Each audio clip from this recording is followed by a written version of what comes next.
Ji sir. So, can you explain the area where you live, जी sir. how it is culturally rich? जी sir. Sir I am from Bathinda district of Punjab. Bathinda district में sir एक जो Sikhism के 5 तख्त हैं उनमें जो सबसे लेटेस्ट तख्त है तख्त श्री दमदमा साहब, वो मौजूद है सर। और दूसरा सर वहाँ पर एक गुरुद्वारा है, गुरुद्वारा श्री हाजी रतन साहब। वो एक हिंदू मुस्लिम कम्युनल हारमोनी का प्रतीक है। वो गुरुद्वारा भी है, मस्जिद भी है sir. Exactly. Good. So that was I was asking you. It's a culturally rich place. जी sir. And Bathinda is also famous for some more things. No? You tell me. जी सर। जो पहली मुस्लिम फीमेल रूलर थी sir Razia Sultana, उनको भी वहाँ कैद करके रखा हुआ था। और बाद में उन्होंने बठिंडा का जो गवर्नर था उस टाइम पे अल्तूनी सर, उसके साथ मैरिज करवा ली थी। और वापस वो जब दिल्ली की तरफ आ रहे थे तो रास्ते में उस टाइम के जो नोबल्स थे उन्होंने वहाँ कैथल के पास उनका मर्डर कर दिया। आप घबराए हुए हैं? Now you are looking nervous. No sir, Are you fine? Very You're fine. not nervous. No sir. No nervous. No. Job मिले तो मिले, नहीं मिले तो कोई बात नहीं। क्या हो सर? मिल गया तो जॉब आ गया, जॉब मिल गया तो मिल गया, नहीं तो कोई बात नहीं। नहीं सर, मैं जॉब के लिए तो यहाँ आया हूँ, ऐसी बात नहीं है। ऐसी बात नहीं। तो फिर भी नर्वस नहीं है आप? नहीं, नर्वस होने से तो फिर सर ऐसा तो है नहीं कि नर्वस होकर मुझे जॉब मिल जाएगी। अच्छा अच्छा। Good good good, very good. आपका हॉबी क्या क्या है? Hobby sir playing kabaddi, cooking and reading Punjabi literature, और also I am work for social welfare. Social welfare क्या जी करते हैं? सोशल वेलफेयर सर, मैं कैशियर हूँ sir Shri Guru Gobind Singh sports club, जो कि नेहरू युवा केंद्र बठिंडा के अंडर रजिस्टर है। तो कैसे होना सोशल वर्क हो गया? नहीं सर, उसके अंतर्गत हम बहुत सी गतिविधियाँ करवाते हैं सर हमारे गाँव में। सोशल तो सिख लोग तो सोशल होते ही हो, तो गुरुद्वारे में भी अपना कंट्रीब्यूशन देते हैं, लंगर वगैरह में कंट्रीब्यूशन देते हैं। जी बिल्कुल सर। तो आप ये सब आपका सोशल एटीट्यूड है, ये सब चीज़ जॉब में कहाँ है? तो है ही नहीं, तो बिल्कुल out from the society and totally social life तो है ही नहीं। नो सर, ऐसा हम एग्जैक्टली ऐसा नहीं बोल सकते कि सोशल लाइफ नहीं है। हमारी फोर्सेस का एक काम ये भी होता है, जहाँ पर डिप्लॉयड होती हैं वहाँ के लोगों के अंदर एक सिक्योरिटी सेंस पैदा करना, और उनके जो सोशल प्रॉब्लम है उनको उगाड़ना, और अपने लेवल पे जितना हो सके वो सॉल्व करना सर। वो तो काम पुलिस का है, सोशल प्रॉब्लम उसका दूर करना तो पुलिस का है। नहीं सर, मेरे ख्याल से आप हमारी जैसे सी ए पी एफ होगी सर, वो भी ऐसे कोई सोशल कार्य करवाती हैं सर। जैसे कोविड के time I T B P ने सर कोविड सेंटर खोला सर दिल्ली में, वो भी एक तरह का सोशल वर्क ही था। that is not on their part, it is the initiative on the government करते हैं।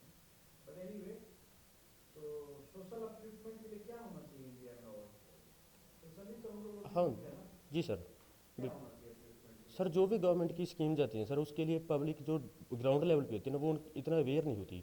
जो गवर्नमेंट की स्कीम होती है वो उन तक पहुंच नहीं पाती। मेनली सोशल अपलिफ्टमेंट के हमें वो स्कीम्स लोगों तक पहुंचाने के लिए उनको जागरूक करना चाहिए, और जहां तक हो सके उन स्कीम्स के बेनिफिट लोगों तक पहुंचाने के लिए उनकी हेल्प करनी चाहिए सर।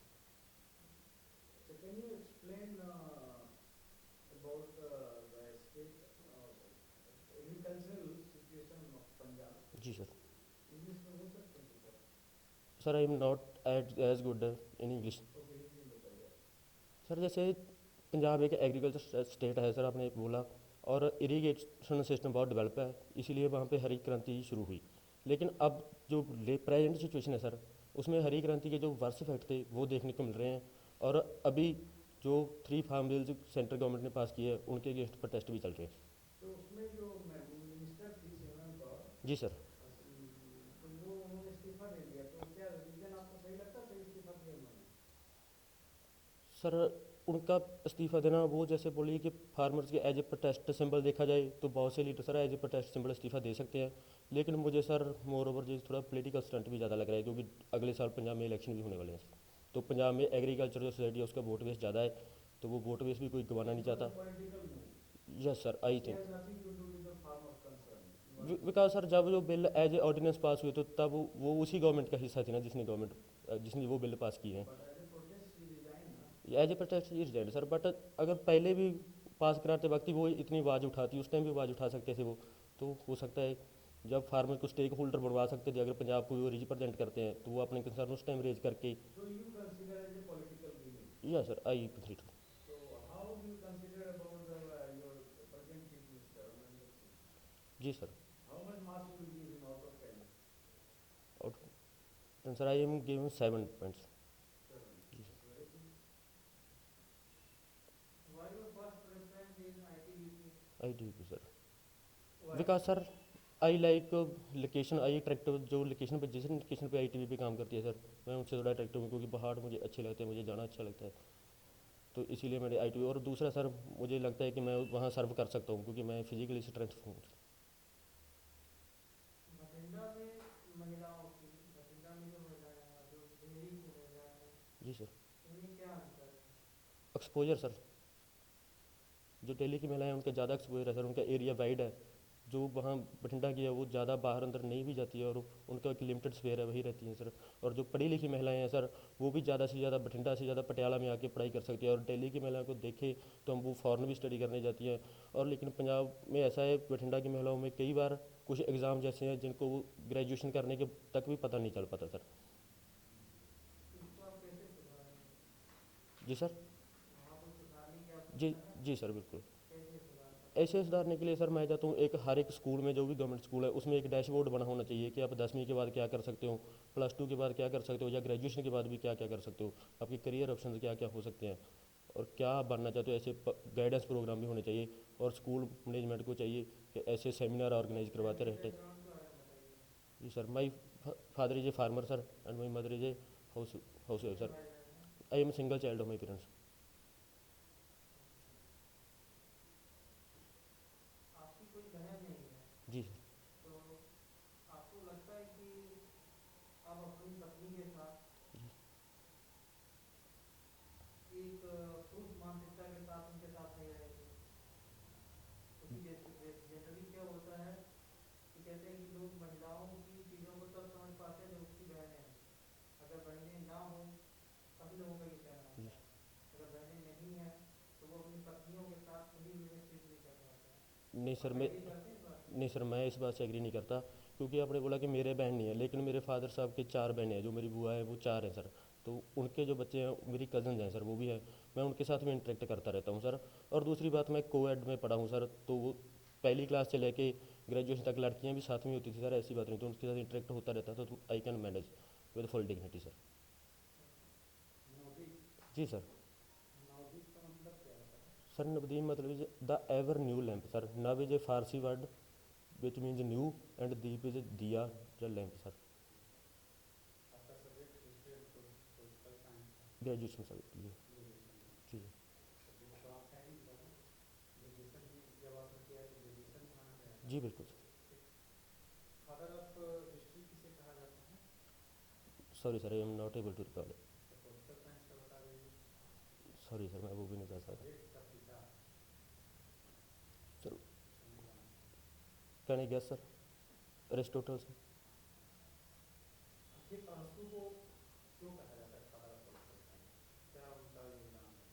उन्होंने सर, जैसे हम पॉलिटी को देखते हैं, political means struggle for power sir, और एक स्टेट को चलाने के लिए गवर्नमेंट स्ट्रगल करती है सर, जो भी पार्टीज है गवर्नमेंट उन्होंने। लेकिन जो एरिस्टोटल सर, उन्होंने पहली बार स्टेट की एक थ्योरी दी थी सर, भी स्टेट क्या हो सकता है, कैसा हो सकता है। सपोज कहा जाए कि आपको एक चीज लाइन दिया जाए जी सर। और आप उसको एक्सप्लेन करें। जी left is always right, live is always right sir. बायां हमेशा सही होता है, इसको एक्सप्लेन कर सकते हैं पॉलिटिकल वे में, या कैसे होगी जैसे मर्जी वैसे। Is left right, okay sir. Left is always right. Sorry sir, अभी मैं नहीं कर पाऊंगा सर, मुझे इसके सोचने के लिए टाइम चाहिए होगा थोड़ा। हाँ, लेफ्ट आइडियोलॉजी के बारे में मालूम है? जी सर, थोड़ा। Left is always right sir, ऐसा बोला, यही लाइन बोली थी ना सर आपने? हाँ, किसी भी तरीके से आप बता दीजिए, पॉलिटिकल व्यू से ना हो तो नॉर्मल जीवन में आप देखते हैं तो उसके अनुसार बता दीजिए, कुछ भी बता दीजिए। लेफ्ट इज ऑलवेज राइट, तो सर जैसे हम देखिए ट्रैफिक रूल के अकॉर्डिंग हम लेफ्ट साइड चलते हैं, तो वो ऑलवेज राइट उसे बोल सकता हूँ सर मैं, जो भी ज़्यादा आ रहा है। और इससे ज़्यादा डीप में मुझे नहीं एक्सप्लेन कर पाऊंगा सर, सॉरी। अच्छा, जी सर। पंजाब से कोई ऐसा है जिन्होंने अंग्रेजों से लड़ाई लड़ी, कोई बड़ा नाम? 1857 में भी। 1857। जी सर। पंजाब में इस तरह जो विद्रोह हुआ था उसका प्रभाव पड़ा था कि नहीं पड़ा?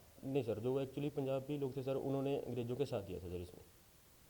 चिड़िया वाला 1857 में नेहरू कहाँ से थे? नेहरू नहीं बोला सर मैंने।